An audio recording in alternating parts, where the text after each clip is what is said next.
ভারতের তত্ত্বাবধানে আফগানিস্তানে তেল ও গ্যাসের ভান্ডার খুঁজে বার করেছে। আফগানিস্তান তো বটেই, ভারতও অর্থনৈতিকভাবে ভীষণ লাভবান হবে। দেখুন ও শুনুন সুবীর কি বলছে। আফগানিস্তানকে গোটা দুনিয়া যখন অচ্ছুত করে রেখেছিল, পাকিস্তান এদেরকে টেররিস্ট হিসেবে কাজে লাগাতো, ভারত তখন আফগানিস্তানের পাশেই ছিল। এটাকে অলৌকিক বললে হবে না, ভারতের কূটনৈতিক দূরদর্শিতা এখানে কাজ করেছিল। গোটা দুনিয়া সেটা বুঝতেই পারেনি। আফগানিস্তানে বৃহৎ খনিজ সম্পদ রয়েছে, সেটা ভারত জানতে পেরে গেছিল। এটা গ্লোবাল এনার্জিতে ভারত ও আফগানিস্তানকে উচ্চ শিখরে নিয়ে যাবে। আফগানিস্তানের একটা জায়গা আছে যেখানে তেলের খোঁজ পাওয়া গেছে, সেই জায়গাটার নাম আমু দরিয়া। ভারত সেখানে তেলের খোঁজ চালাচ্ছিল, ভারতের ওএনজিসি এখানে কাজ করছিল, তারাই এই জায়গাটার খোঁজ পায়। আফগানিস্তানের সঙ্গে পার্টনারশিপে সেখান থেকে তেল বার করে।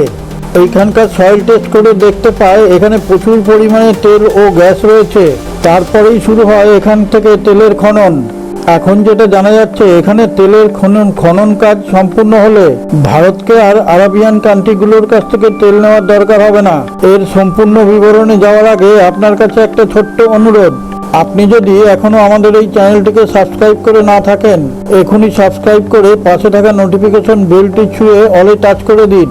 আর হ্যাঁ, একটা লাইক দিয়ে শেয়ার করে দেবেন, তাহলে আমরা বিশ্বের বিভিন্ন প্রান্ত থেকে নিত্য নতুন খবর সংগ্রহ করে আপনাদের সামনে তুলে ধরার অনুপ্রেরণা পাব। আসুন আবার সংবাদে ফিরে আসি। হরমুজ প্রণালী দিয়ে তেল নিয়ে আসা অনেক ঝুঁকিপূর্ণ।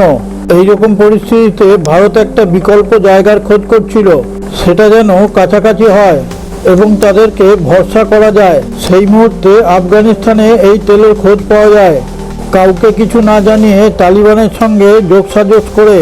তারই ফল আজকে পাওয়া যাচ্ছে। গোটা দুনিয়াই ভাবছে চীনের আফগানিস্তানের সঙ্গে যোগাযোগ থাকা সত্ত্বেও চীন সেখানে পৌঁছাতে পারলো না, আর ভারত সেখানে বাজিমাত করে ফেললো। তার কারণ অনেক সুদূর প্রসারী। চীনকে আফগানিস্তান বিশ্বাস করে না। তারা প্রথমে কাজ শুরু করে, তারপর কাজ বন্ধ করে তাদের সঙ্গে চুক্তি করে, তখন তাদের ঋণের জালে জড়িয়ে দেয়। আফগানিস্তান বুঝে যায় চীনের উপর ভরসা করা মানে নিজের পায়ে কুড়োল মারা। এইখান থেকেই চীনের রাস্তা বন্ধ হয়ে যায়। এখন আফগানিস্তান সেই চাবি নিউ দিল্লির হাতে তুলে দেয়।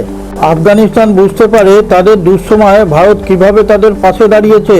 ওষুধ দিয়ে, খাবার দিয়ে তাদের নিঃস্বার্থভাবে ভারত সাহায্য করেছে। সেই কারণে ভারতের সঙ্গে মিলে এই কাঁচা তেল তোলা শুরু হয়। ভারতের কাছে এটা শুধু ব্যবসায়িক কারণেই নয়, কূটনৈতিক দূরদর্শিতার পরিচয়। ভারতের ভাবনায় আছে পাইপলাইনের সাহায্যে এই তেল ভারতে নিয়ে আসার। যে তেল সমুদ্রপথে 1000 কিলোমিটার দূর থেকে আমাদের নিয়ে আসতে হতো, সেই তেল সড়ক ও পাইপের মাধ্যমে আমাদের দেশে ঢুকে যাবে খুব অল্প খরচে। তাতে ভারত অর্থনীতিতে অনেক উপরের দিকে উঠে চলে আসবে। কিন্তু এটা কি অতই সহজে হয়ে যাবে? চীন পাকিস্তানকে অত সহজে আমাদের এই কাজ করতে দেবে? তবে চেষ্টা করলেও অত সহজে ভারতের সঙ্গে এটে উঠতে পারবে না। এটা আফগানিস্তানে যে জায়গা থেকে তেল তোলা হচ্ছে সেটা প্রথম ধাপ। এই জায়গায় অনেকগুলো খনন কাজ শুরু হয়েছে। সেগুলো যখন পুরোপুরি তোলা শুরু হবে, তখন আফগানিস্তানও অর্থনৈতিকভাবে সচল হয়ে উঠবে। এরপর আফগানিস্তানকেও অন্য দেশের উপরে নির্ভরশীল হয়ে থাকতে হবে না। আফগানিস্তানে এখনও যেসব খালি জায়গা রয়েছে, সেখানে প্রচুর পরিমাণে তেল ও গ্যাস রয়েছে। সেখানে সয়েল টেস্ট করে এই ব্যাপারে জানতে পারা গেছে। এই সব ব্যাপারে ওএনজিসি একদম ফিটেস্ট কোম্পানি। তারা প্রত্যেকটা জায়গা থেকে তেল খনন করে বার করতে পারে। ওখানে রিফাইনারি কারখানা করা ও পাইপলাইন বিছানো কিংবা টেকনিক্যাল সাপোর্ট দেওয়া ভারত চীনের থেকে অনেক বেশি সক্ষম এবং বিশ্বাসযোগ্যতা রয়েছে ভারতের। ভারত চীনের মতো বেইমানি করে না, সেই কারণেই ভারতকে বেশি ভরসা করা যায়। অন্যদিকে ভারতকে বিভিন্ন দেশের কাছে তেলের জন্য নির্ভরশীল হয়ে থাকতে হয়, সেটা দূর হয়ে যাবে। পুরো ভিডিওটা দেখার পর আপনি আমাদের চ্যানেলের কমেন্টে গিয়ে আপনার সুচিন্তিত মতামত প্রকাশ করুন ও জয় হিন্দ কথাটা অবশ্যই লিখবেন। সারে জাহাঁ সে আচ্ছা হিন্দুস্তান হামারা হামারা, सारे जहां से अच्छा।